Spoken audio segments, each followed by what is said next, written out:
Supersonics Money Transfer is giving you an unbeatable bonanza from now until the end of October. Yes! From now till the end of October, you stand a chance of winning a bag of rice when you receive monies in the Gambia from UK, Europe, USA, Canada and Switzerland with Supersonics Money Transfer. Amazing! So from now till the end of October, every time you receive monies in the Gambia from UK, Europe, USA, Canada and Switzerland, you stand a chance of winning a bag of rice. Only 100 bags available, so hurry now and be part of the 100 lucky winners in this special unbeatable bonanza from now until the end of October with Supersonics Money Transfer. Enjoy our safe, fast, reliable and convenient money transfer service with the largest payout network in the Gambia with charges starting from $0. Yes! Visit the Google Play Store or the Apple Store today to download the Supersonics Money Transfer app and enjoy excellent money transfer services only with Supersonics. The unbeatable bonanza with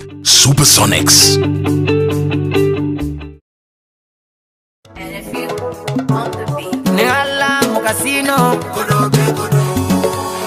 Gamsobis in focus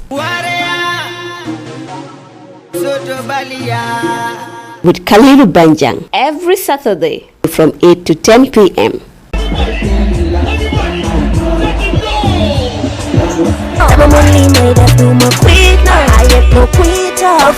You want to know about the Gambia entertainment industry. You want to know the existing policies and programs of the arts and culture sector. You want to know about the governance and management of the arts associations. The program will throw a fresh light on the entertainment industry in focus. We will touch so many angles about the cultural sector, the opportunities and challenges, and interrogate them, and most importantly, offer solutions.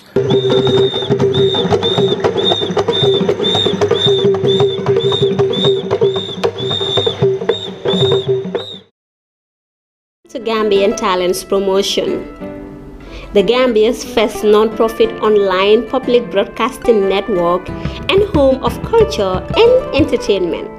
At GTP, we bring you the best of Gambian creativity right to your doorsteps.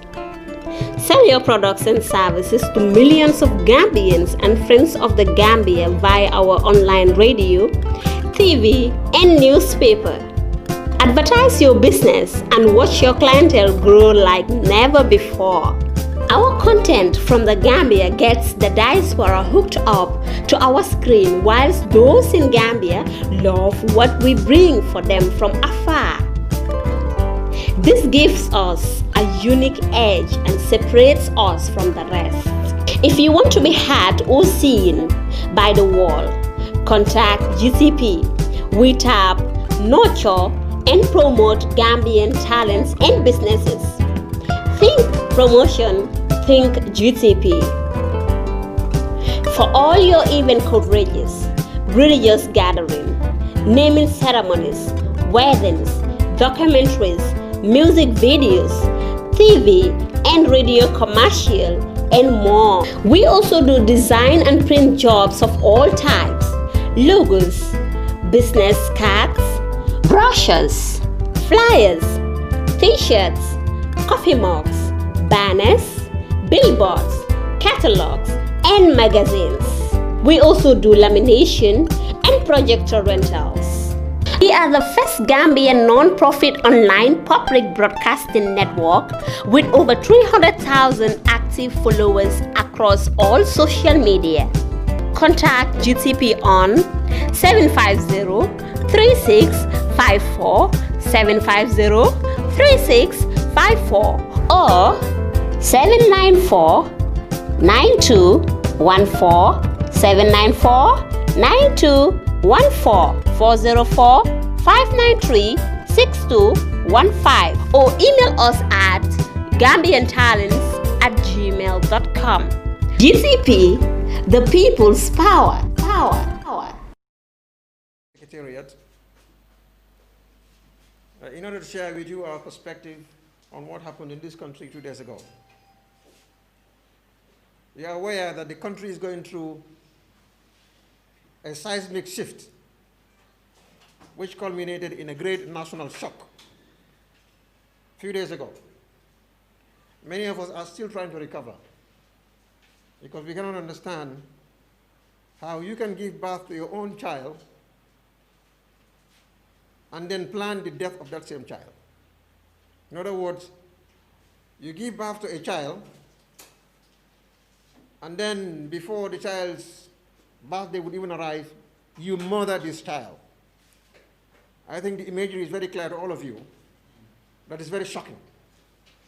That is not normal for human beings to behave that way. Normal human beings don't behave that way. So when we witness an abnormal situation as gruesome as that illustration, it is utterly shocking. And that is why it took some time before we can complete a thorough reflection of the situation. This press conference, or rather the press briefing, is going to deal with one subject only, and that is the draft constitution of 2020. That is the purpose and the sole purpose of this event.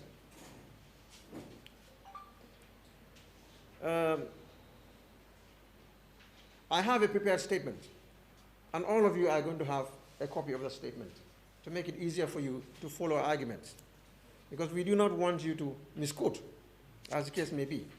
But with a written, prepared state, you can go and dissect it and do whatever you want to do with it. And the interpretation will be left to the readers or the listeners. But I'm going to read that same statement. I hate reading statements, but I'm constrained and conditioned to confine myself to a statement by other authorities whom I answer as well, within the hierarchy, the structure, our own structure, for the fear that I may keep talking out of my emotion. A lot of you saw some type of display on a live Facebook program, and people are concerned that because I feel so strongly about it, they don't want to see a repeat of it. So to avert that, I'm going out of my own practice. September 22nd, 2020 will go down in the history of the Gambia as a day of the great betrayal, the great betrayal. This was the day when a group of politicians, minority politicians, acting as known proxies for and on behalf of an ill-guided leadership, attempted to kill our collective national aspiration for a fresh start. Let us go back to the recent history. December 2016, we promised Gambians one major undertaking. Gambians voted for us in exchange for this promise. They did not vote for the coalition. Let us be very clear on that. Instead, they voted against Yahya Jammeh and the APRC. They voted against the perpetuation of the consolidation of the status quo at the time. 2016 was a clear mandate for fundamental changes in the governance architecture, purely on the basis of the coalition's promise for system change. The electorates voted for system change. The coalition manifesto was a framework that embraced three values. One, reform programs, and two, besides the reform program, we were also concerned with the SSR, which is effectively part of the reform program. But the reform programs, that is number one, strengthening of government institutions, and three, enthronement of the principle of inclusive democracy. This is the summary of the coalition manifesto. This was the promise we gave Gambians in December 2016. I know this because my party was a leader in the entire process. So we promised Gambians three things: that we are going to reform, we are going to strengthen the institutions of state, that we are going to consolidate the enthronement of inclusive democracy. Because when you combine these three together, they sum up to economic development and prosperity.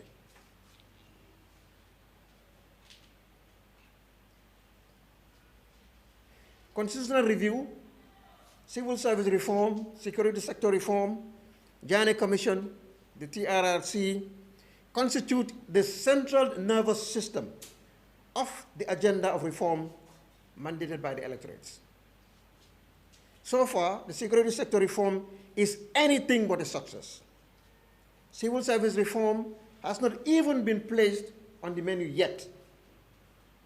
The intentional lack of transparency in the implementation of the Journey Commission report and the intentional great betrayal or the intentional misapplication by some of its most important lessons by the state is deemed a great betrayal by most Gambians.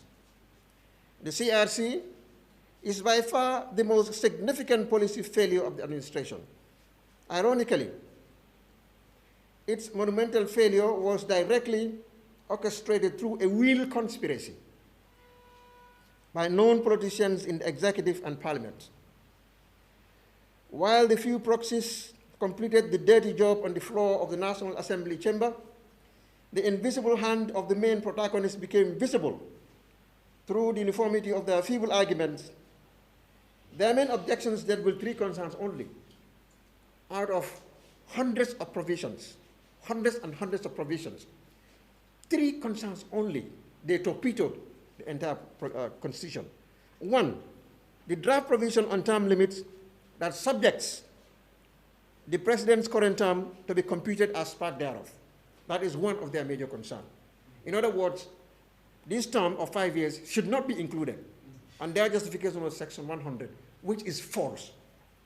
Second, the substantial reduction of the powers of the executive in favor of parliament. That was what we voted for in 2016. Gambians told us that the excessive powers Yahya Jammeh is abusing, they would not like to see any other president exercise the same. They want power back to the people. And that is what the draft reflected. It reduced the powers of the president and accorded the power to the people through the National Assembly in many important areas, which includes nominations or appointment of senior government officers. They are, in fact, accountability provisions.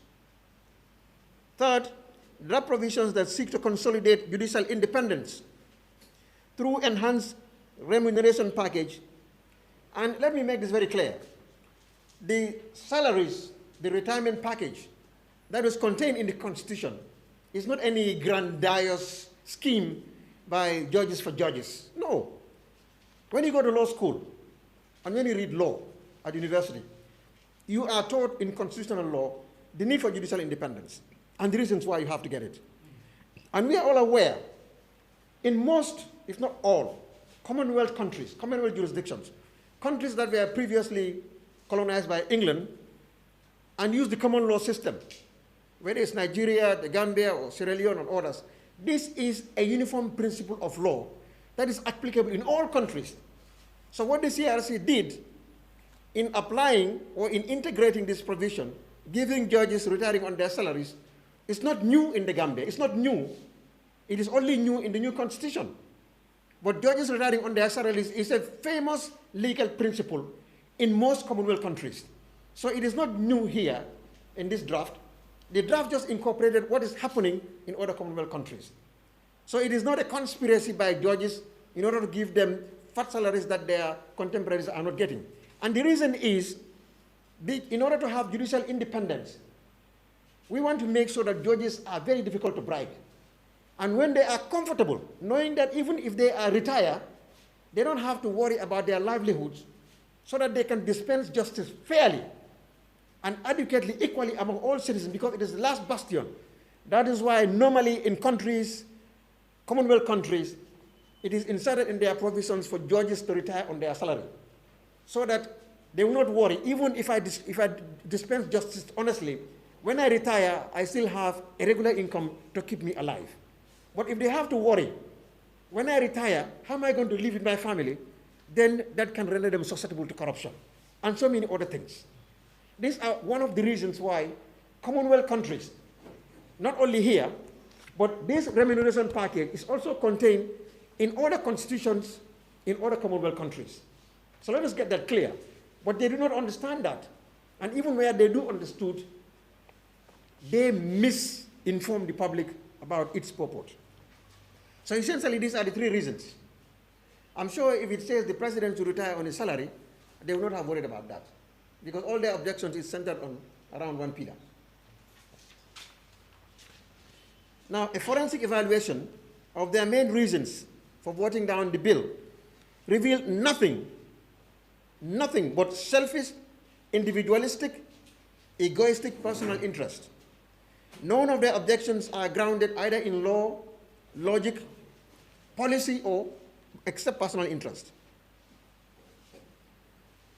Nothing.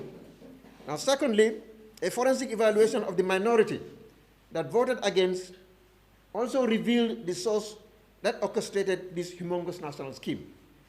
Let us all look at the three regions that were their concerns. Who do they favor? It reveals who is actually the power behind this rejection. Now, a breakdown of the 20 MPs that voted down against the Constitution, 5 from NRP. It is clear to all that NRP had declared total allegiance, absolute allegiance, to the personal political ambition of the president. They would not have had the audacity to vote against the bill if it did not serve the personal political ambition of the president. Particularly, that the bill in question originated from the government headed by their candidate for 2021. The NRP candidates would not have the audacity to vote against a bill that President Barrow sent to Parliament. Who is their candidate for 2021, according to Hamad Ba, the NRP leader, if they do not have the blessings of the leadership? It's simple logic. This assertion was derived from the public statements of NRP leader, including the one he made at Sare Bojo, URR. I was there. 2, 5 from NRP, 10 independent MPs, 8 previously dismissed by the UDP for anti-party activities, and according to the UDP spokesperson, for advancing the personal political agenda of President Barrow contrary to party principles. This was what the UDP spokesperson said. So their dismissal is very clear why. They are identified and known by the entire country as the National Assembly members notionally representing the NPP and President Barrow in Parliament. This group included 2 National Assembly members previously on the ticket of the GDC. So we are analyzing those who voted against this bill. 5 from NRP, and they have asserted that President Barrow is their candidate for 2021. They will not have turned down a bill that is coming from their candidate, who is the head of the government, unless their candidate want them to vote against this bill. The 10 independent candidates, members, we all know there's no pretense here. All 8 of them are purely on one side. 1 from PPP, considering that PPP regard themselves as part of the government, particularly when they are representative in cabinet, that is Fisheries Minister. He's also the minister responsible for the National Assembly. He dare not vote against a major government bill without validation from the party leadership. So the one from PPP also, let us forensically look at it. Honorable James Gomez is the minister responsible for the National Assembly. He is a minister and considers himself part of the Barrow administration up to now. He's also an important figure, leadership of the UDP. When you said, with PPP, when you say leadership, I don't mean he's the party leader and so forth. What we know, he represents the PPP in the coalition government and in the coalition cabinet. So it would be very difficult to assume that the PPP also would have gone against National Assembly, particularly when their minister, their representative, is also the minister in charge of National Assembly. One nominated member who acts as the chief parliamentary whip for the NPP and President Barrow. We know who they are. He acts as the main whip. He speaks with force. He's the only nominated member who voted for it. And Honorable Magasi, the independent arm of Basse. These are the people who were working with the state, the NPP. And finally, 5 from APRC. Their vote was one of strategic convenience to achieve a common purpose. It was evidence of a convergence for different purposes. From Honorable Amulnyasi himself, the draft was superfluous, and that a comprehensive amendment of the APRC 1997 Constitution would suffice. This was the view presented by the APRC through Honorable Amulnyasi, that they felt we should just amend the 1997 Constitution and that the 2021 it's unnecessary. They're protecting the legacy of their own party, so it's also for political purpose. Now, this position coincidentally favors the government as well. It is not to say that they may not have sat together and decided let's vote this way, but in this particular instance, voting down the 2020 leaves us with 1997, which continues the legacy of their party, APRC, as the Ajam's promulgation team. The role of the Attorney General's chambers and Ministry of Justice is most shocking. The ministry relied on the wrong provision of the Constitution they knew would automatically lead to the rejection of the bill. This is the surest evidence of the government defeating its own bill in Parliament. They presented the bill pursuant to Section 226 of the Constitution, a provision that we submit has absolutely nothing to do with presenting a draft constitution for referendum.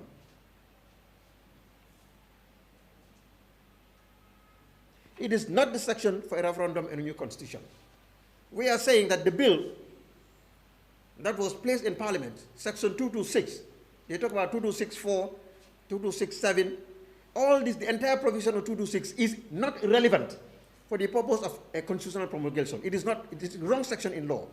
And we have very strong reasons to justify this in law.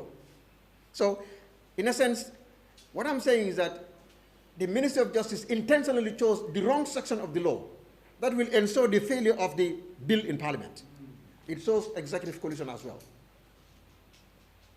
Regarding Section 226, now let us surgically dissect Section 226 of the Constitution. The 1997 Constitution envisages different referenda, different types of referendum, such as Section 63, subsection 5, including those pertaining to entrenched provisions as outlined in Section 226, subsection 7. Whereas Section 63 deals with the tenure of the President and his potential removal by virtue of a no confidence vote in Parliament, subsection 5 establishes that any such removal shall be validated by the electors via a referendum without specifying the procedure for the conduct of such a referendum.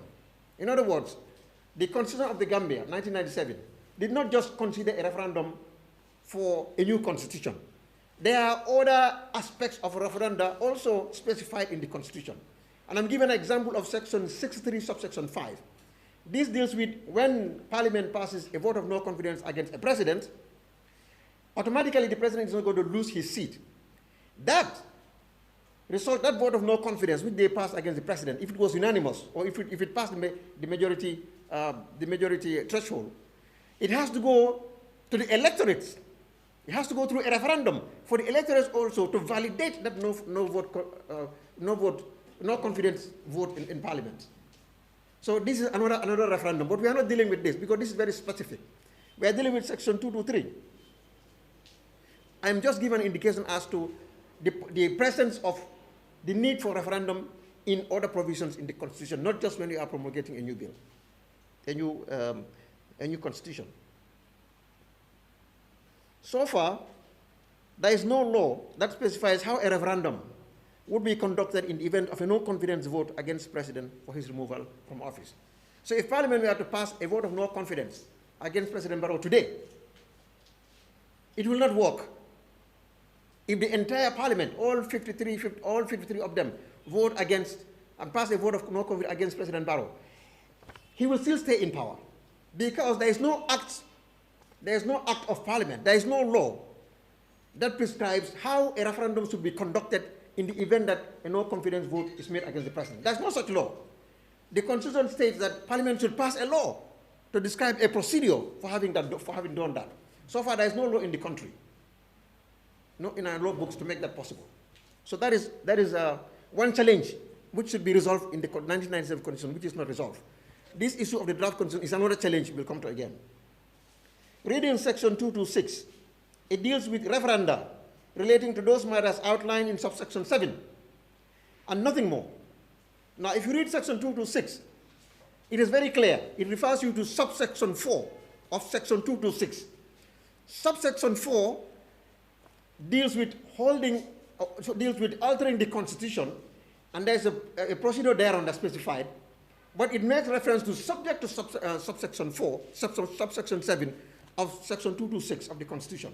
Now, when you go to subsection 7 of subsection 226 of the Constitution, it itemizes. When you want to alter the Constitution in respect of section this, you go to a referendum. Section that, you go to a referendum. So subsection 4 of section 226 must be read subject to subsection 7 of section 226 of the Constitution. I hope I'm not confusing you. I hope you are following. Now, this is the situation. Now, subject to the provision subsection 221. If you go to section 226 of the Constitution, it is very clear what it says, and we will be dealing with it. I do not intend to argue this case here in the media, but it is time that Gambians understand how the government itself deceived the entire country, including many members of parliament, by using the wrong provision of the Constitution in order to obtain a failure in the National Assembly. And if we do not satisfy the law, people will go with the assumption that things were right. But there will be an opportunity to argue this elsewhere before people who will make a determination. But in the meantime, the public must understand, because when we reach that stage, it will be unlawful for us to mention it in the public. We'll have to follow the procedure. Now, you go over it again. The header, section 226 of the Constitution, which the government rely on to take the bill. The heading of that section reads alteration of this Constitution in quoted terms. Section 226, subsection 1, further validates the header, and I read, subject to the provisions of this section, subject to the provisions of this section, that is section 226, subsection 1. An act of the National Assembly may alter this Constitution. This Constitution is my emphasis. So it says, subject to subsection 1 of section 226 of the Constitution, an act of the National Assembly may alter this Constitution. The word "this Constitution" are not mine. I am quoting them directly from subsection 1 of section 226. So what is this Constitution? Is it the new draft Constitution, or is it the 1997 Constitution? We will come there to show the great deception of the century that the state imposed in order to blindfold all of us.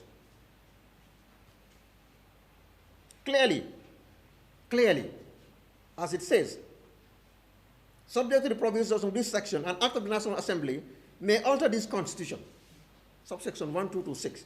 Clearly, this oust every other provision in the entire Constitution dealing with the alteration of the 1997 Constitution. Subsection 1, 2 to 6 says, any alteration to this Constitution must be subject to an act of Parliament. So there is no other provision in the Constitution that would be dealt with in terms of alteration except section 2 to 6.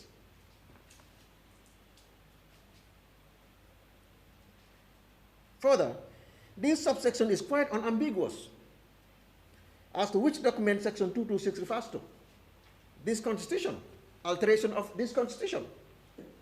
In effect, it refers to the 1997 Constitution and no other Constitution. So section 226 is talking about when you want to alter any of the provisions of the 1997 Constitution, then the procedure is stated under section 226. This Constitution and not a draft. We will understand what is the meaning of this Constitution again, in order to make it clear to those who would say, no, if you want to, alteration means cancellation. We all know when you alter something, you don't cancel it. Do you cancel it? Nobody cancels anything you alter. You only change it. You change the format. Either you add something or you remove something. But the thing remains. The only thing, it changes character. The nature of the thing changes when you remove something from there. It's no longer the same. And if you put something there, you added something there, it's no longer the same. But you have altered the thing. Now, when it is about repeal, when you repeal a constitution, you don't just repeal provisions. It's the entire constitution that is thrown out. It no longer exists. Section 226 is not talking about repealing this constitution. It talks about altering this constitution. A repeal and an alteration are two different legal concepts. They are not the same. I hope Gambians are following me on this. Great. So the section 226, and all its subsections are dealing with only the alteration of the Constitution and not the repeal of the Constitution or the promulgation of a new Constitution for that matter.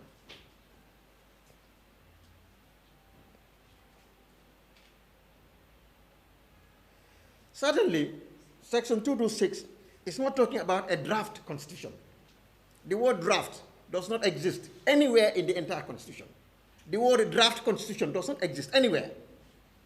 From the section 1 all the way to the last section, there is no word draft Constitution in the entire Constitution, does not exist. Promulgation of a new Constitution does not exist. The word promulgation of a new Constitution does not exist anywhere in the entire Constitution. Does not exist there. Or the word repeal of this Constitution does not exist in the entire Constitution. Well, if I'm wrong, the Constitution is there for anybody to read. Bring it out and tell me, show where it is. I am not speaking in my bedroom. I'm talking to the whole world. It concerns, section 226 is not talking about a draft Constitution. It concerns the alteration of the provisions of the 1997 Constitution. The word alteration is not technical. It is not technical. Its ordinary meaning applies.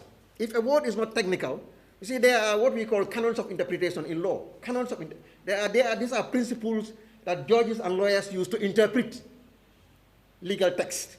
They are called canons of interpretation. And they have not changed. They are there. I use them, others use them. So if a word is plain, has its plain and ordinary meaning, suffices. You don't go behind technicalities and try to pretend that you are a legal mind. So the word alteration must be taken on its plain ordinary meaning. No technicalities here. So an alteration, like it says, like I indicated, the word alteration is not technical.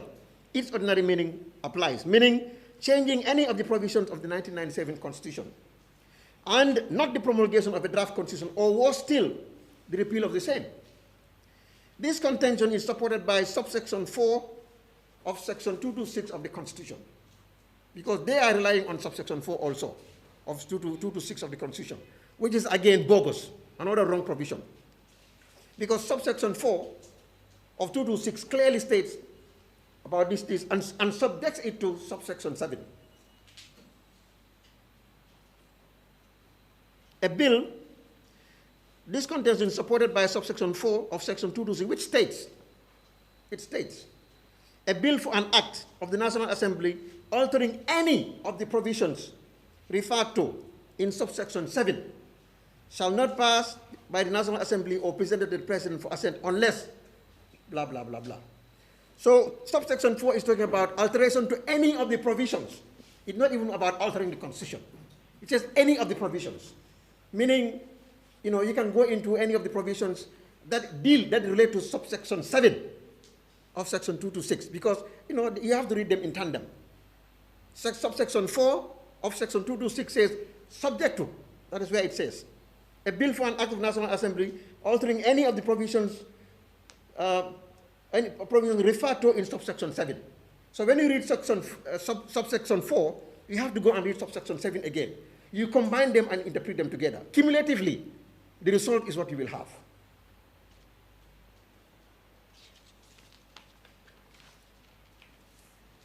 To draw the curtain as to what this Constitution is, because section 226, which they use to go to Parliament to present a bill, talks about altering the Constitution. So, which Constitution I asked earlier?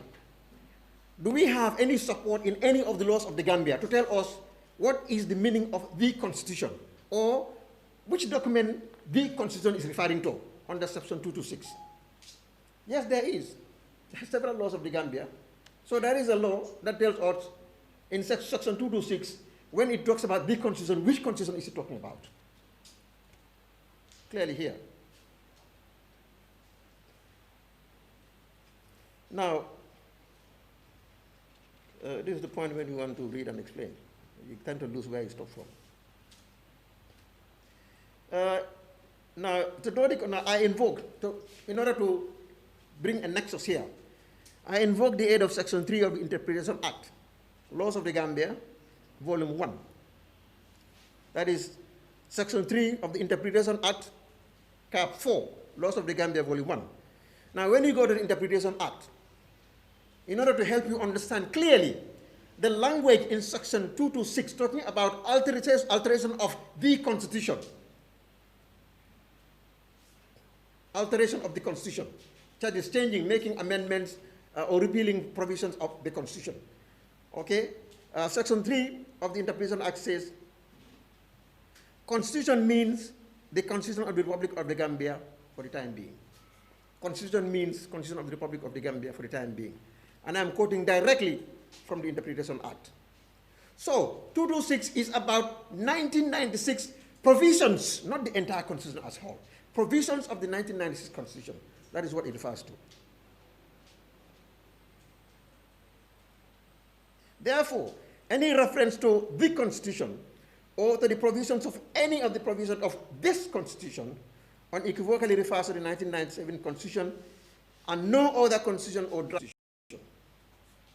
This would only be true, would only be untrue rather, if anyone can prove that Section 3 of the Interpretation Act as relates to the Constitution was specifically amended.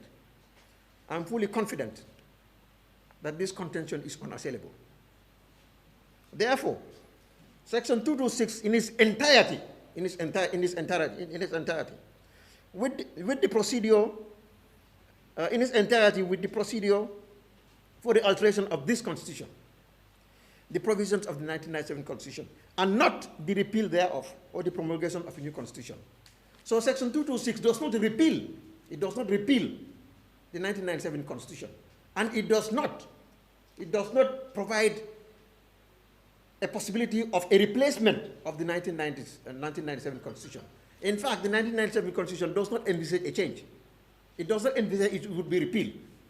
If you read the Constitution properly and you go from the preamble, you make a relationship with all of the provisions. It is intended to stay. The only thing that could be done is to repeal provisions of it, but not a wholesale repeal of the entire Constitution. That was not envisaged by in this particular group of draft persons. Of course, constitutions should change. They can even be repealed and amended. I know that principle. I'm not saying that it is impossible to get a repeal because we are attempting to repeal it. But I'm saying the way the Constitution of 1997 has been drafted, it was not envisaged to be repealed. This is my position. I'm not saying Constitution cannot be repealed. Yes, they can be repealed because I don't want people to go out to say, Honorable Maifadi said 1997 Constitution cannot be repealed. I didn't say that. I said the Constitution itself does not envisage it to be repealed because it did not provide any provision that deals with repealing it. So if there is no provision, there is no law in the Constitution that deals with repealing the Constitution, then that Constitution does not envisage being repealed. Simple as that.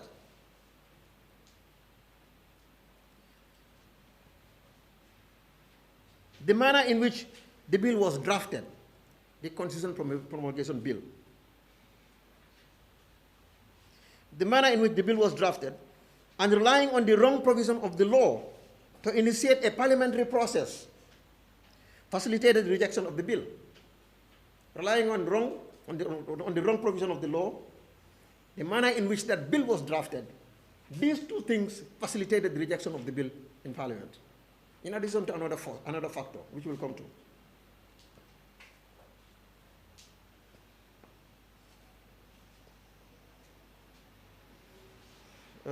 Having regard to the anatomy of the nays, those who say no, the nays, coupled with the intentionally wrong application of the law by the State Law Office, it is crystal clear that the government introduced a bill and embedded within the bill were elements to defeat that same bill.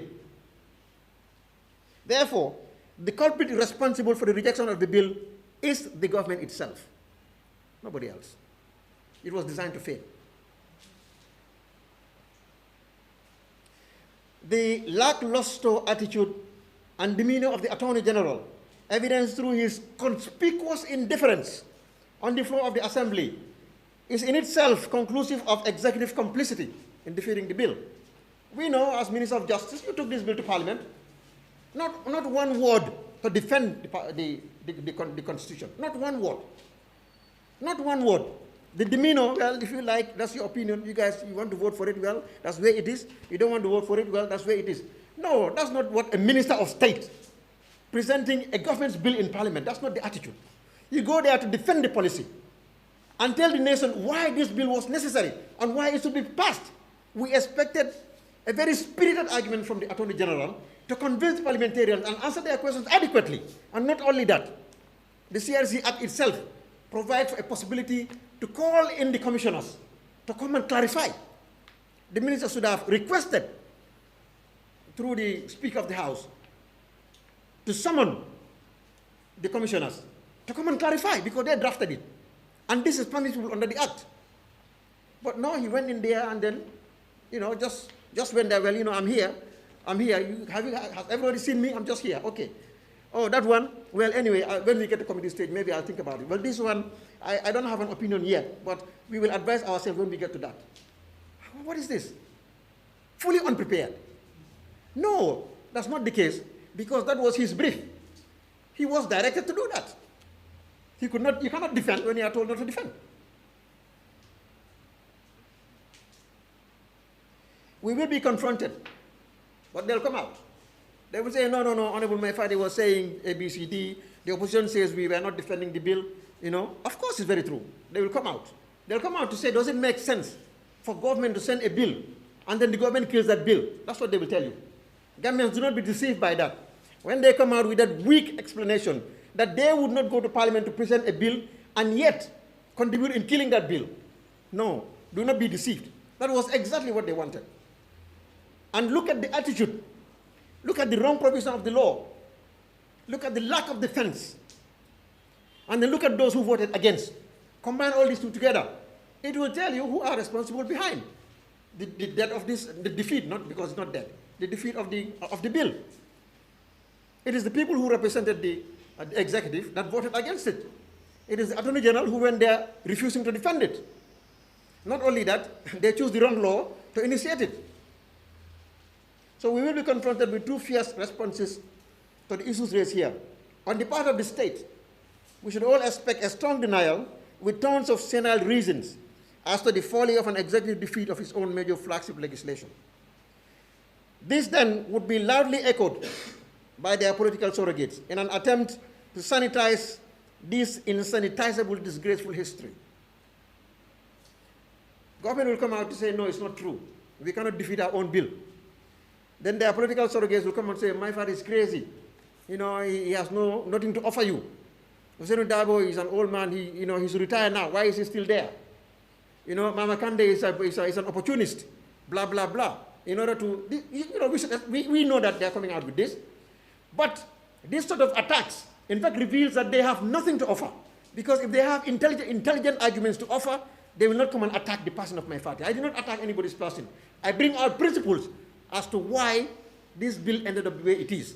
They should bring out principles as to why, what happened, and how it happened, and not going into attacking the personalities of people. Whenever they do that, Gambians should know that the administration and its supporters are bereft of any development ideas. All they can do is to scream and shout and insult people and attack people. But they don't have any ideas. When you want to run a state, it is a battle of ideas. If you don't have any ideas about running a state, and you are clueless as to how a government should be governed, then just keep quiet rather than revealing your mediocrity. Because when you open your mouth, your mediocrity will come out. Now, the NAMs on their part will seek to invoke Section 112B in an attempt to sanitize their insanitizable conscience. Those who voted against will say, no, we only use Section 112 of the Constitution, 112 subsection B. That states members of National Assembly are allowed in the execution of their functions to use only their conscience and the national interest. That is what Section 112 says, 2B says. And they will say that's what we do. But we all know if they exercise their conscience, yes, maybe they exercise their conscience. But there are two types of conscience. Correct conscience and wrong conscience. Yeah, they use their wrong conscience. As for the national interest, that's out of it. So it's very clear. Even if they say, but that's what we expect them to come, to tell us. And when they come out talking about Section 112B, remember, they are deceiving themselves. But because Gambians cannot be deceived anymore.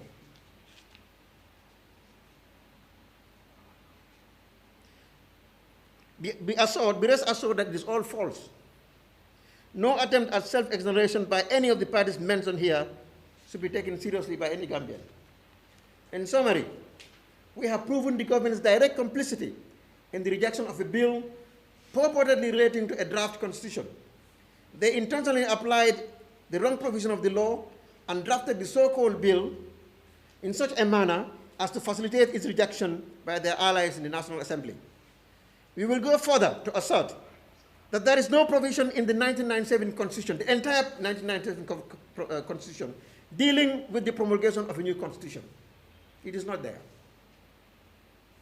The whole 1997 Constitution, there is no section that deals with promulgating a new Constitution. Section 226 talks about altering the provisions of the existing 1997 Constitution. It did not talk about replacing the 1997 Constitution. Alteration is not a replacement of the entire document. It talks about provisions, sections. If you go to subsection 4, it says, well, you go and look at subsection 7. These are the provisions where you need a referendum. It is clearly there.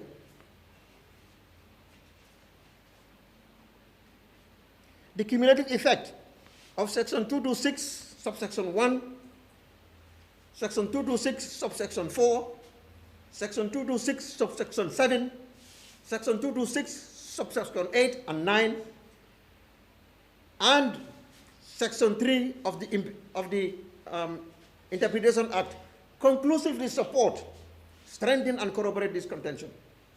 I am not aware, however, oblivious of Act number 33 of 1965. What they do not know, or what they know, but they refuse to advert their attention to.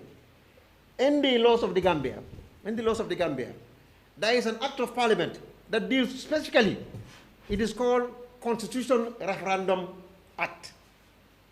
Constitution Referendum Act. So that act is very clear. It talks about Constitution Referendum Act. That is what I'm talking about, Act number 33 of 1965. So we have a law in the laws of the Gambia that will specifically with referendum. But that act also did not go in detail as to how it should be done. It only talks about the role of the IEC. Let me keep quiet before I tell them what to do, before I give them clues. So I will stop as to that.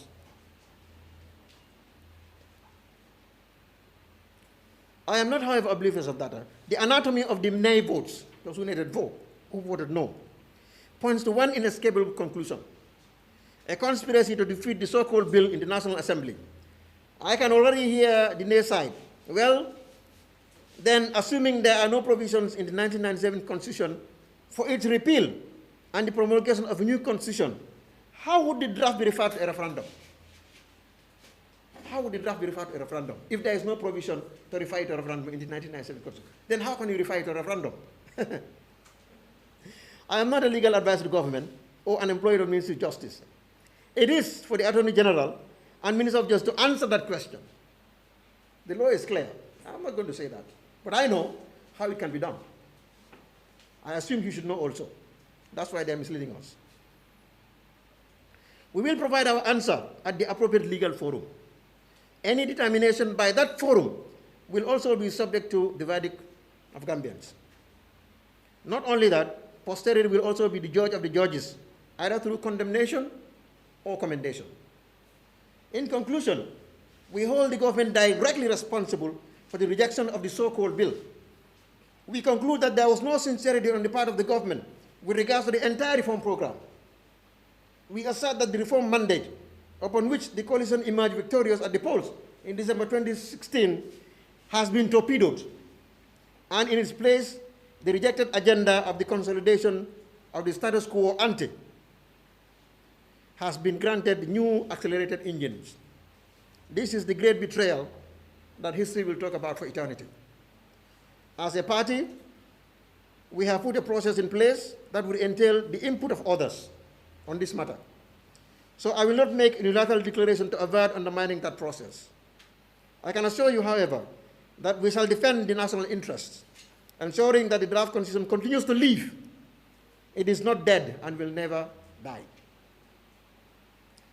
We will be keenly observing the nature of the frustrated response from the other side. We are anticipating that they will utilize the excessive powers of the incumbency to try to overreach. Let me say this. If you do not learn from the lessons of the TRRC, go ahead and misuse such powers of incumbency. Go ahead and misuse them against the people. If anyone within the ranks of the armed and security institutions allow themselves to be used against the opposition for political reasons, be ready to do so at your own future peril. Unless if you die before another government is established, regardless of who leads that new government. I can call on security institutions to perform their duties in accordance with the law. I call on the Ministry of Justice not to allow anyone to use the ministry or its staff to adversely use the law against anybody for political reasons. History is recording. Another day of reckoning will come without fail. You do not want you or your family to be placed at a difficult situation in the future. It is not worth it. Do not allow a temporary position in government to destroy the rest of your life and your family's life. I call on all Gambians and friends of the Gambia to support the completion of the Gambia's democratization process, which has been derailed. We did not end a system of brutal dictatorship in lieu of a benevolent dictatorship. The priority of the Gambia today is the reform and strengthening of institutions of state, reform of the governance architecture, and building of a strong economy for inclusive prosperity. These priorities have been put at the back burner. Self-perpetuation and development projects intended to hoodwink the public so as to secure the sole goal of perpetuation are on course. Every project is first calculated in relation to its relevance for 2021, and any benefit to communities is merely incidental. Development partners should not allow themselves to be unwitting partners in this skewed agenda. The copy you will have will say development partners should allow themselves. It should mean should not. So you take note of that. Should not. That is the last sentence, the second paragraph. Development partners should not allow themselves to be unwitting partners in this skewed agenda. Now, let me address my friend. I want to address my friend, President Barrow, directly. We know each other for a long time. When we knew each other, none of us knew we'll be in this position today. We were not married, we were young. We did all the follies of young teenagers. We supported each other along the line.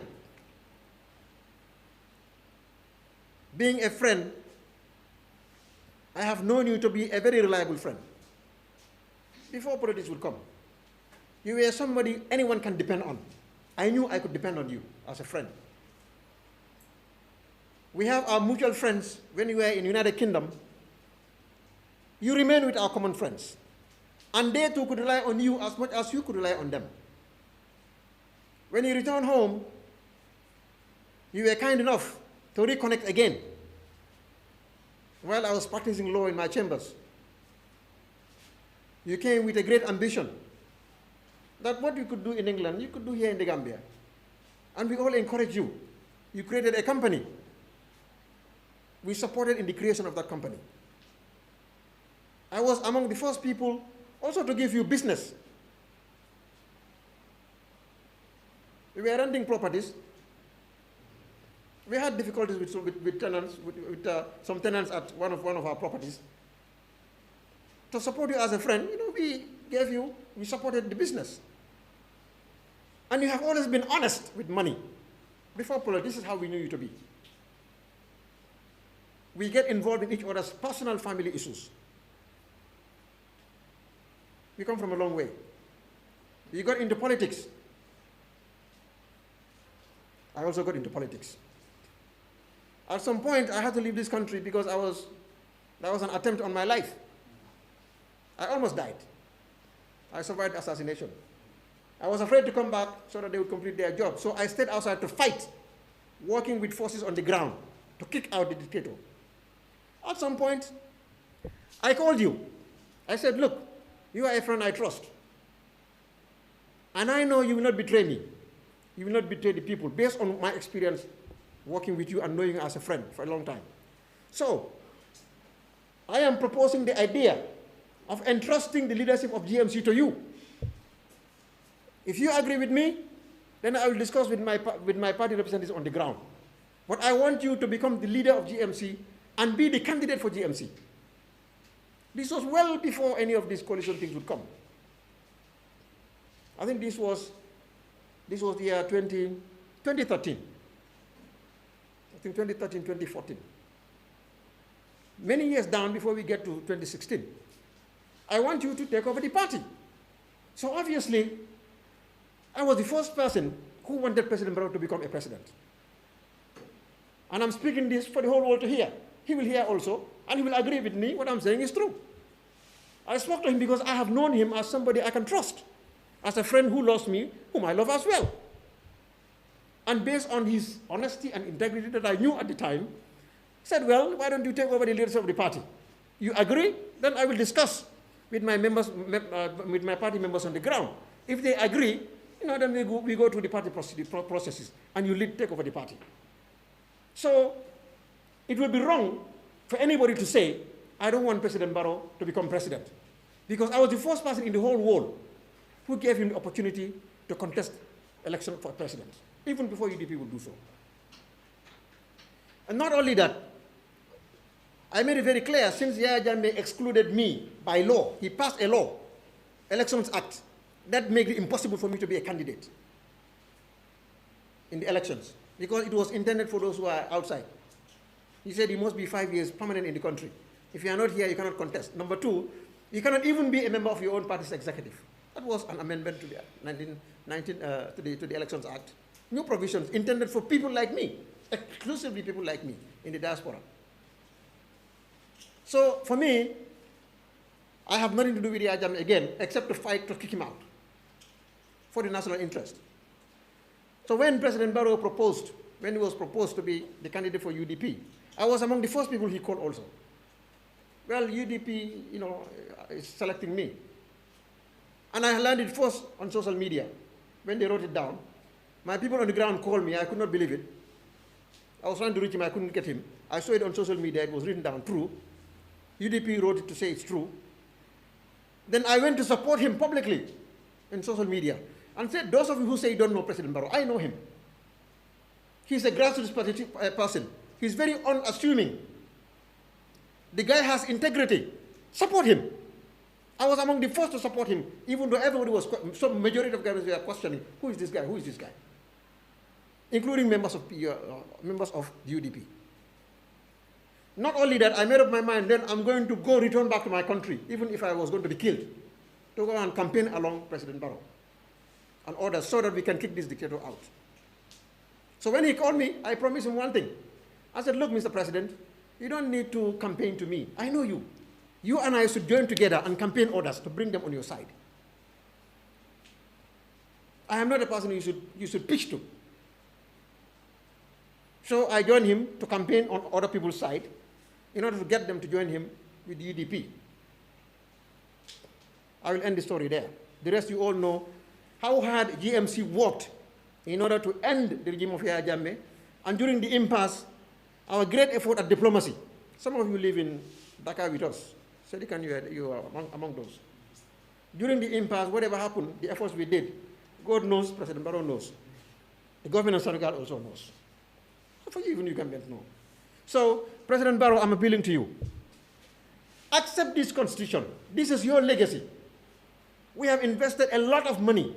You cannot take more Lataro, $116 million, and dump it outside in the interest of securing term limits. When you become president, nobody expected this. This was a part paid for you by God. He did it, you did not beg him. Do not force the hand of God. If you force God's hand, it is very heavy. It's going to crush you. You will be crushed. Be very humble and accept the time that God has given you. 5 years. Do you even know where you are going to live before 2021? Nobody knows. It's the hands of Allah. Why are you going to destroy an entire country in the interest of term limits? The constitution amounted to destroying the country, this draft. I appeal to you as a friend, as a brother. I have not changed. If I move away from you, it will be because I have principles that are for the national interest. You will say you are for the national interest, but the public will judge which national interest is really the national interest. So I am for the 2020 draft. Fully, I have made this very clear. But you are not for it. So you and I, we have a departure point here, and we will depart from this point. Maybe we will agree on some other things in the future. But this is where we differ. And we are going to defend it, and we are ready for you and your government to come after us. And whoever does, we will defeat you. Lastly, ladies and gentlemen, I want to give you this assurance, that 2021, by the grace of Almighty Allah, if you all would live to witness it, 2021, the only government, bi'idhnillah, that will win, that will be installed, is going to be one that will be led by GMC. GMC is the next government. You are media journalists, write it down. We are very confident of our strength on the ground. You know, people make noise. When they are moving slowly, you don't make noise. When they are moving pretty fast, all the noise will come around. We are not in that noise. We are moving cautiously. So you are not going to see our dust. You will not see the dust. You will realize it just like sleep comes to you. You wake up in the morning, Republic of the Gambia, the new government, under the leadership of GMC. I thank you all for coming. May God bless the Republic of the Gambia. Yes, first question. No, let's give a chance to a lady. Lady starts. Thank you. Good evening. I am Rejection from Gambian Talents. I know Gambian Talents, yes. Yes. Anas Majarbat. In your statement, you explained the relationship you had with Barrow before politics. And in 2016, when coalition had their congress at Kairaba, almost all political parties, including GMC, added their weight and voted for Barrow, giving him a landslide victory over Halifa Sallah. So my question is, don't you have any regret picking Barrow over Halifa Sallah, when you knew deep in your heart that probably Halifa Sallah was more presidentially, more experienced, and more qualified to deliver the coalition agenda? Look, let me just answer that first. You see, I'm not going into those who want to see one political party leader against the others. You see, those who are Gambians, who want to say, well, Halifa's camp, Hussein Dabo's camp, my father's camp, I'm not involved in that. I'm looking at the country. Today, this press conference is about the Gambia. I believe at the time strongly that President Barrow, supported by a strong team, will be able to lead this country out of the dictatorship. That was what I believed at the time. And that was my conscience, and I believe that. Honorable Halifa Sallah is also a very good man. I have known him since school days as well. He knows me too since I was a student. During my Moja days, during the Jawara regime, he knows me, I know him. I know Sida Jata, all of them. And not only that, I know a lot of Honorable Salah's circle. So I have a tremendous, great respect for him. And I know he is capable to be a president of the Gambia, a good president for that matter. So I'm not going to stand here to say, you know, A and B. I know where this is coming from. They always come to my page on Facebook and write the same thing there. They say you are responsible for this, you know Halifa is better. Okay, 2021, go and vote for Halifa. For God's sake, leave my Facebook telling me Halifa is better. Go to the polls and vote for Halifa. Thank you very much. What is your reaction to people that believe you should be held responsible? Why should I be responsible? Why should I be responsible? Let me finish. Even if I supported Barrow, I have only one vote. It is the Gambians who voted for him. So, excuse me, Halifa Sallah also encouraged, because he campaigned for President Barrow. Halifa Sallah campaigned with President Barrow in every village in this country. Every constituency he went to, Halifa was there supporting and telling people, vote for Barrow. So what are you going to tell? Halifa? Why did you vote for? Why did you campaign for Barrow? Go and ask Honorable Halifa Sallah why he campaigned for Barrow. Because he campaigned for him. The same reason Halifa campaigned for him, the same reason I also campaigned for him. So if Halifa is guilty, I'm also guilty. If I am guilty, Halifa is guilty. But you cannot say Halifa campaigned for him. He's not guilty. My father campaigned for him. They are guilty. I'm not into that. Honorable Fanny, Oh, it's enough. No, excuse me. No, wait. Wait. This is not. It's not a dialogue. It's not a dialogue. No. Let me come to others. No, let's come to others. Can you give chance, please? Give chance. Sadikan. Thank you very much, Honorable Mike. Your deliberation is well it's clear, it's explicit. We've had it. So my question, yesterday we attended the same press conference from the leader of the Secretary of the United Democratic Party. And today when I got news that you were coming out, I was confident that we will hear an argument, and that's what I expect. So what my question to you is, I will ask two questions. And my first question to you is... Each one will ask one question first. Yes. Then we can come to second round. Exactly. Only one question. Yes. Yesterday, a leader of the political party was so dissatisfied with the performance of the current Attorney General and Minister of Justice when this the second reading of the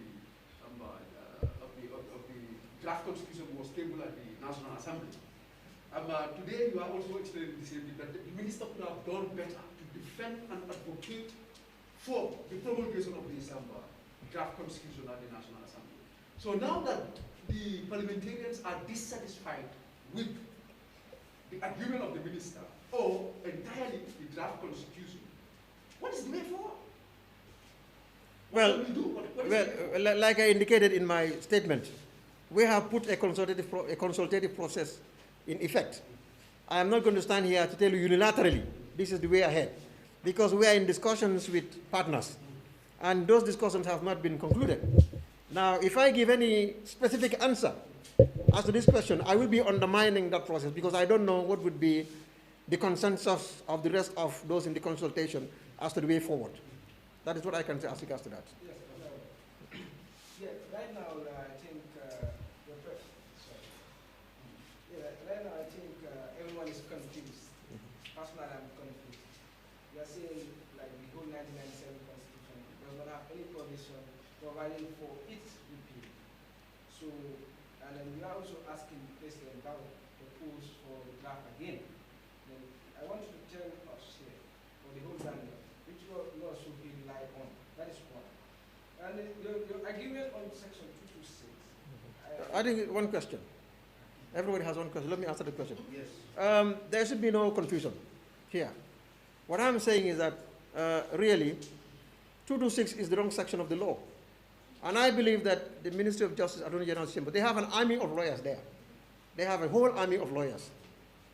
I think if they really seriously want this bill to be passed, even with all its legal defects, they would have instructed their surrogates to vote for it.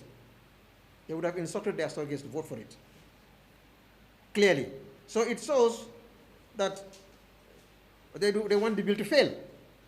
Now, as to which is the relevant law, it is there. But I'm not going to throw that bomb here.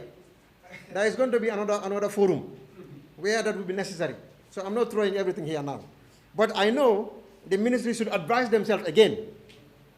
And I'm urging President Barrow to reintroduce this bill, another bill, under the correct provision of the law, which I believe the Minister of Justice, Attorney General's Chamber should know. They know. They know. Thank you. Yeah, Honorable. Yes. My name is Yusuf Adabo, /Generation TV. CEO. Director General.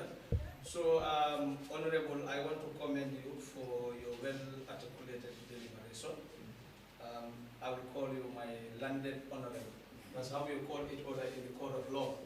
So, anyway, I just want to ask you about this question, because it's a very hidden question at the moment.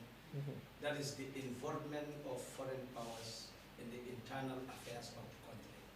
Yes, we are nationalists, so we will love everything to be done by the Gambians, in as much as we want our constitution to be passed to referendum, but it has to be soldered on the citizens of this country.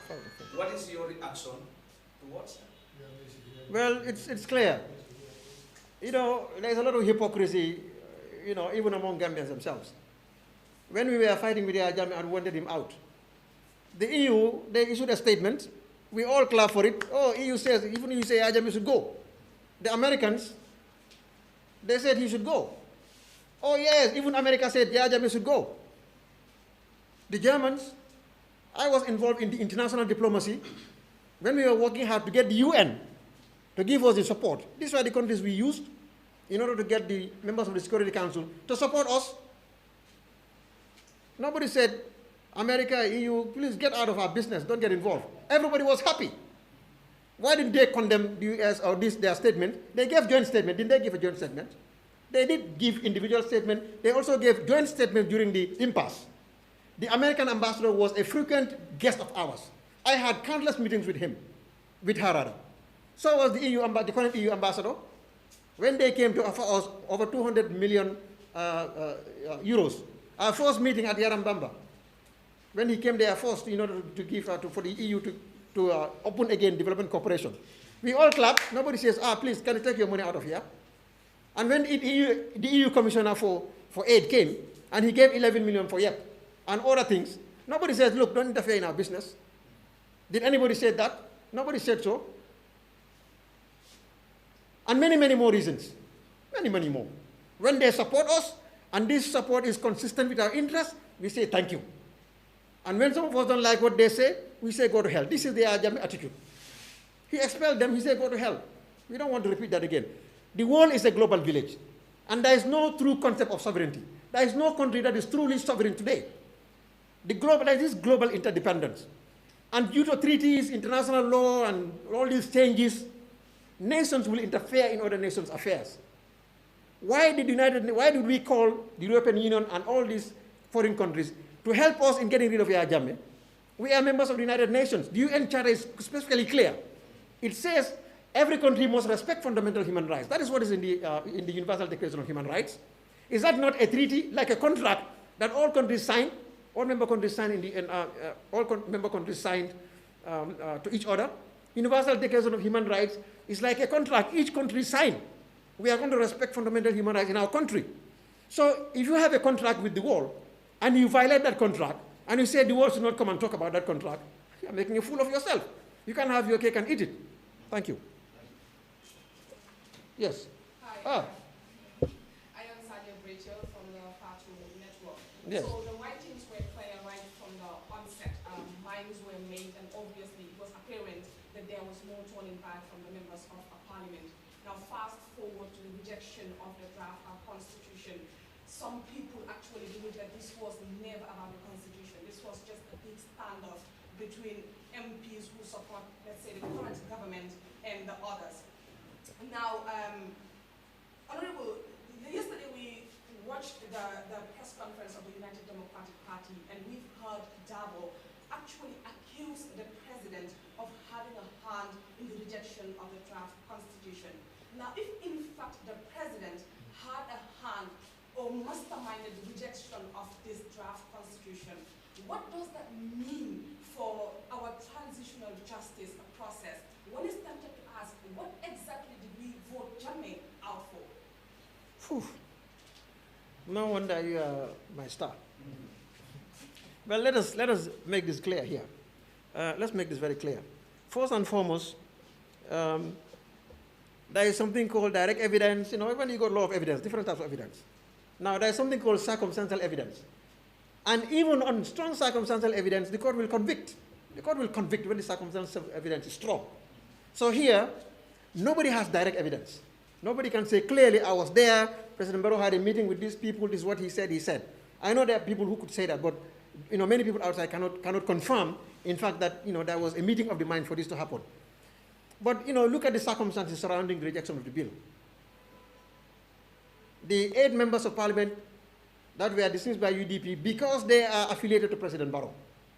And they became independent and they continued their affiliation with the NPP. I mean, they will not fool us, and nobody will pretend not to know that these are MPs for the NPP in parliament now. We all know that, that is clear. And then the rest, and then the rest. So when you look at all the circumstances, I'm confident that if the president wants this bill to pass, and he does not want it derailed, these are people. Honorable Alhamdu Conte is my special advisor. Tida Kijera is a member of my executive. I'll tell them, look, this is my bill. I want you to support it. They will go to parliament and support it. When I say GMC, this bill is against GMC, doesn't serve our interest, they'll go there and say, no, we are not going to vote for it. So if President Barrow wants these people to vote for the bill, they would have voted for the bill. And I'm not saying that President Barrow tell them go directly. I'm saying the circumstances suggest, that's what the circumstances suggest. And I disagree that these members of parliament voted their conscience in the national interest. They did not vote their conscience. They voted something else. In fact, they left their conscience at the door, outside. Not even outside. They left it somewhere in the street before they got inside the whole chamber. That is one. So really, if the circumstances point out to the one who orchestrated this, and we think we know circumstances who this person is, then really, I think it's a major disappointment. And I would support the contention that it would be time for the government to go, and go as soon as possible. Yes. A follow-up question. Let me make a follow-up. No. You cannot make follow-up for Party Network. Yeah, no. It's allowed in journalism. I know, but you had your cake. Yeah, no problem. Let other people have the cake also. All right. Thank you very much. Yes, Omar, my brother. Connected to her question. Yes. And this will, of course, has to do with the rejection of the draft. Of course, disappointment cannot be measured among Gambians, especially those who supported the draft from the initial point. But now one will begin to wonder what would happen next. This is a government that has spent nearly a billion in these reforms, from the TRRC, the Jana Commission, which was also, of course, a playbook in terms of the way government reacted to the recommendations by the Commission. And as we speak now, Gambians are wondering, do we still, in fact, need the continuation of the TRRC if this is what we have seen from this Barrow administration? And given the 2021 election is just at the door, and the perception that is given around the country that this, of course, NPP is in a plot to have a whatsoever coalition with the APRC, and we know the TRRC is directly will directly affect the APRC, former APRC members, and of course its former leader. What does this mean for the reforms in general and for the change in particular? All right. Like I indicated earlier, I quite agree with the tenor of your questioning, and because it is suggestive of the answer. It is clear that 2016, the mandate we have was one of reform. Reform, make the changes, and consolidate our democracy. And we came in on the reform agenda, we started the reform process. But I can assure you, based on the empirical evidence, based on what we see in play, the SSR, I started it as Minister of Interior. President was at Fajara at the time. The SSR is nothing, can anyone tell me the state of SSR? Nobody in this country knows where it is now. So we are not even talking about the SSR is bungling, we all know. And that is one reform program. Then we talk about the Jana Commission. We see the recommendations. So certain people should be removed from government, it's not there. Government came out with a white paper, in fact, acting against the recommendations of a commission they themselves put into effect, the Jana Commission. So that some people are put on the path, old boy, very well, but don't do it next time, okay? Next time, don't steal too much. And next time, don't take too much. All right, just be careful, we keep you here. So this is what we have seen with regards to the Jana Commission. It has also a failure in terms of its implementation. Even the sale of the property of President Jammeh, the former president, there's no transparency. Nobody can tell you what happened. No transparency. There's a lot of questions surrounding it, and nobody knows what is happening. So that is also a failure in part. And then talk about civil service reform. The government is not even interested in civil service reform because there is nothing about civil service reform in any of their programs so far. Well, they mention it by lip, but there's nothing to show that it is there. Now, we talk about the CRC. The government made sure that they killed the bill in Parliament, which is also a failure. So nobody has hope that the TRRC will work. So in other words, the reasons why the government voted for us, that reason has now been destroyed.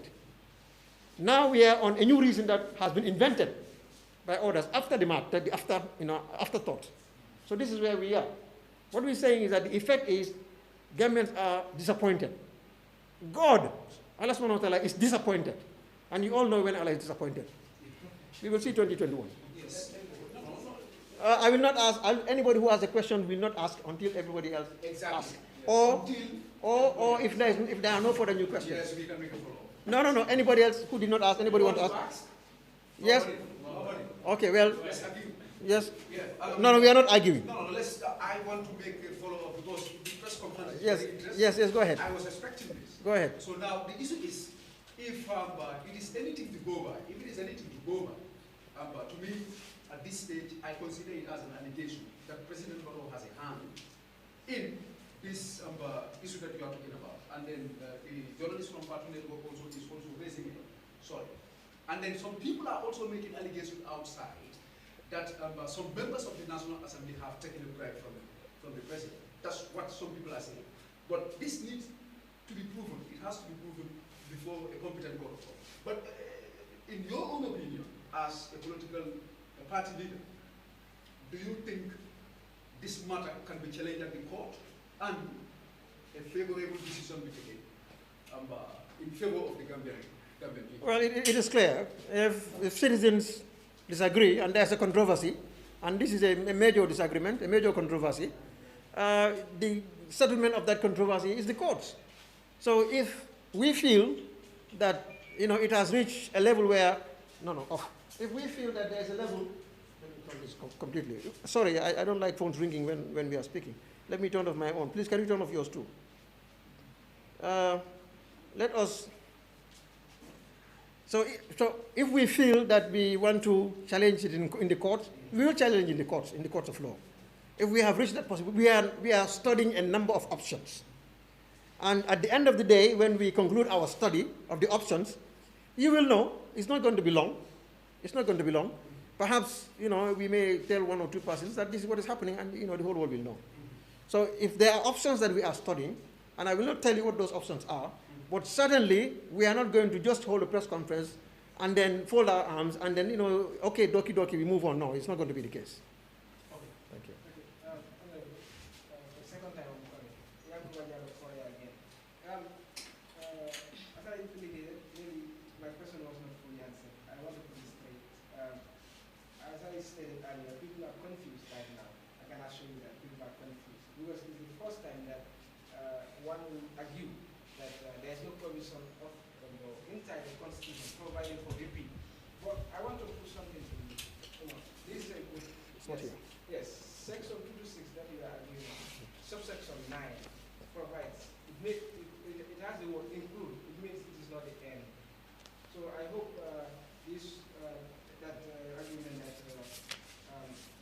the Minister of Justice relied on the wrong provision of the law.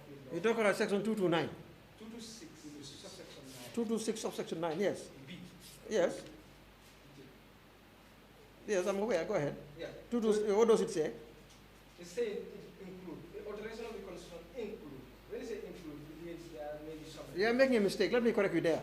Read section 9 of 226, subsection A. In this section, references to this Constitution include references to any law that amends or replaces any of the provisions of this Constitution. It did not say that replaces the entire Constitution. Any of the provisions. So that still is dealing with only amending provisions of the 1997 Constitution, but not a repeal or that's what. Then the second one to the alteration of this Constitution includes references to the amendment, modification, or reenactment with or without amendment or modification of the Constitution or any provision for the time being contained in this Constitution again. The suspension or repeal or the making of different provision. In lieu, they have different provision again of the same Constitution. It didn't say repeal of this Constitution. So what I'm telling you is that nobody will come out and say specifically this is the section that repeals the Constitution. It's not there. So my question is... Well, even if they do, yes, they will not be on any statutory legal ground. Yes, I'm sure people can say it. Yes, my question is, the constitutional reform is not the only thing the coalition agenda. And then one of the things that you can go is security sector reform. The president, in his recent address for the nation at the National Assembly, he said, in fact, even the policy was not developed. They have faulted it. The institutional policy has been faulted. So we have 1 year to go. And you were one of those who were, I can remember asking you a question on this, national development plan that you defended when you were in the government.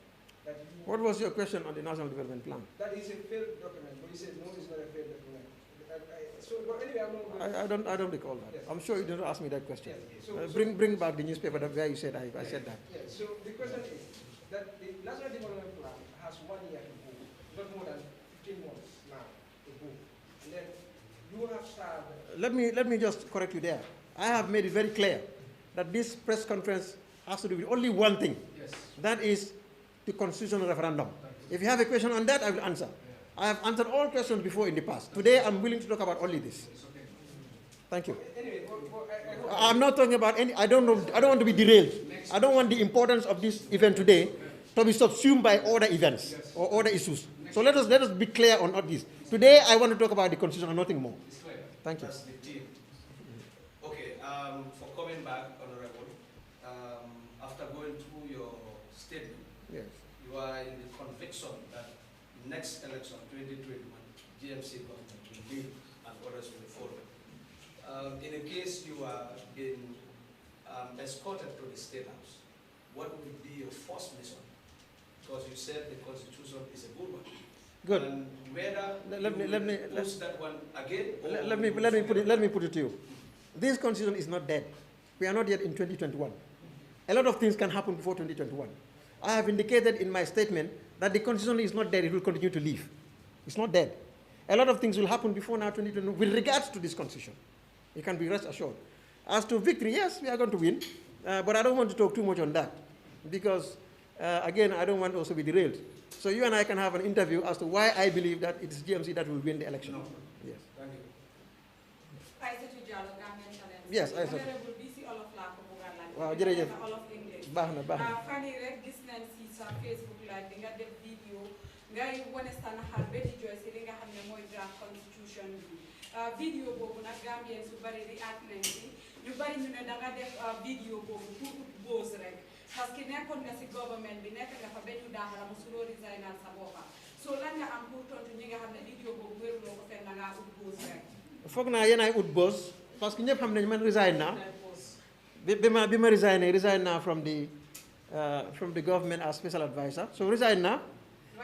non adama finish let me finish da nga wax ne mosuloo resign nekk nga fa béggee na ba ñu daaxala mosuloo resign foog naa ne suma resignation bi media yéen a fa nekkoon Karaba Hotel la woon it was a media event xëy na li ma waxoon suma jarbaa time boobu mooy fan ngeen nekkoon as no let me answer it's not a dialogue don't you ask me I'm answering it's not like me and you an argument in other words li ma bëgg a wax mooy du dëgga nekkoon naa government man maay resignal suma boppa doo nekkoon naa ministre of interior président Barrow mu terminate mu relieve ma of my responsibility d'accord naa si loolu waaye daf ma koolaat pour ma saaf suma nation ma demaat saaf nation bi ma gisee environnement bi ma décidé resignal suma boppa loolu mu ngi fa woon waaye soo ma laajee my area la ma def si law bi as ministre of interior loolu mun naa koo tontu waaye tey li ma bëgg mooy ñu waxtaan affaire yi constitution bi te leeralal naa ko wax naa ko sa collègue si yow mi wax naa la ko wax naa ñëpp fii soo delluwaatee di laaj leneen da ngaa dëgër boppa rek te ma la non vidéo bi moom about constitution bi la sa question bi amul dara ak constitution bi waaw dama doon jooy parce que loolu noonu suma xol a jeex parce que dama xalaat ne man ak ñeneen ñi ak ñi nga xam ne ñoo ñàkk seen bakkan ngir soxali Gambia ak ñi bari ñi dem kaso ak man suma jëmmi boobu li ma daj ak Gambia suñu xob si yëpp ñu ngi ko def si constitution te mu ngi nii di xalaat de te dama yërëm suma boppa yërëm réew mi loolu nag moo tax mu ñëw man jaruma ut boss man yàgg naa am boss dama yàgg am boss te itam beneen boss la No question. Okay, now I have two more questions and that's it. No, I still have a question. No, but no, we have to put an end to this. Two more questions. Some of you have to go back and write. Yes, one. Simple majority and the issue of the term limit. If there is no luck at all to get this draft back to Parliament and the possibility of getting it to a referendum. The defeat of the bill in Parliament was something none of us expected. Reviewing, as I indicated, we are in the post-mortem mode.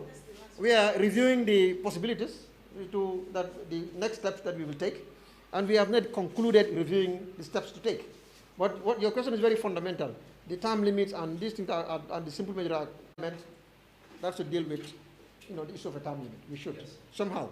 I don't know how the modality for getting this, but there should be a law that would do that. And also the force past the poll also should be reviewed. Okay. What should be the nature of it, I don't know yet because internal discussions are taking place.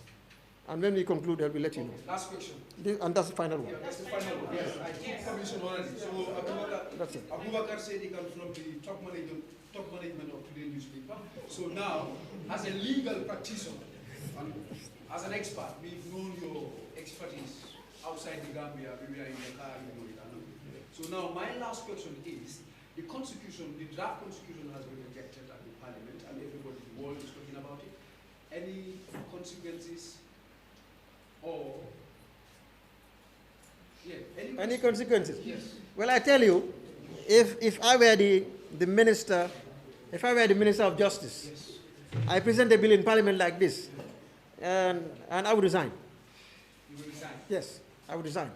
And in fact, I will not allow myself to reach that point. If I suspect that this whole thing is a farce, it's just a mere facade, there is no reality, no truth in it, I would say goodbye a long time ago and just give my part. I will not even reach the point. I won't be the minister to promulgate. I will resign and go. And I will not say why I resign, but I'll just resign and leave them in peace.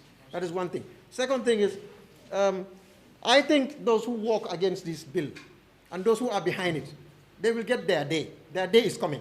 And when that day comes, whatever God decides will happen on that day. That's the end of it. Gentlemen, I want to and ladies, I want to thank all of you for coming. This is an unfolding event. We will continue to consult you as our own internal consultations continue, and we will let you know what the final conclusions would be. And for those of you who want, private interviews, we can arrange that later. We can arrange that later. But I want to thank all of you from the bottom of my heart. I see all of you great journalists. This country has a great future. I know all of you over the years. And as for the Fulas, my children who are here from the Fulani, thank you for coming. If you are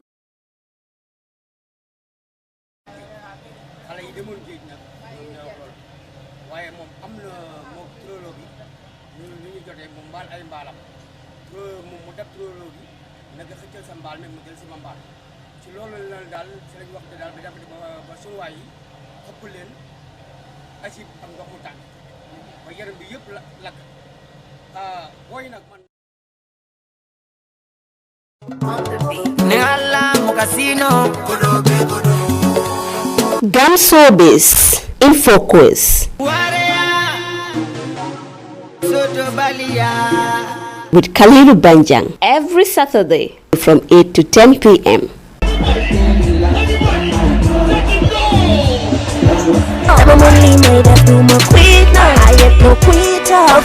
You want to know about the Gambian entertainment industry. You want to know the existing policies and programs of the arts and culture sector. You want to know about the governance and management of the arts associations. The program will throw a fresh light on the entertainment industry in focus. We will touch so many angles about the cultural sector, the opportunities and challenges, and interrogate them, and most importantly, offer solutions.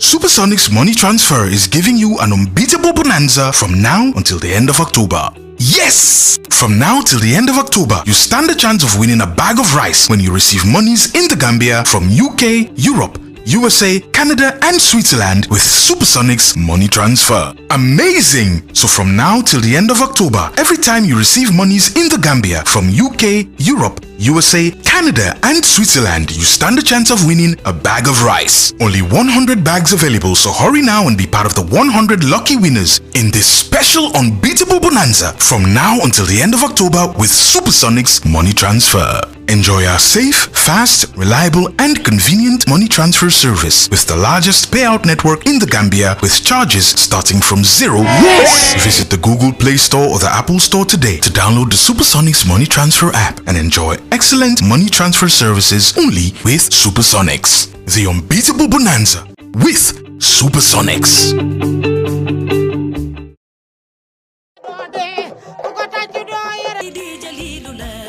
alnal badi malam neena jëli sus dama ne ba olof di wax naan loxo kajoor dafa weesandoo li ya taxoon ñu ko wax ñi nga xamantene ñooy ndaanaani Gambie yi ñoom lañ bëgg a gestu ci programme defal leen fundraising programme ku fi siiw ñoo la siiwal. ndaanaan du fi jeex jéem leen nag jàppale ndaanaan yi réew mi.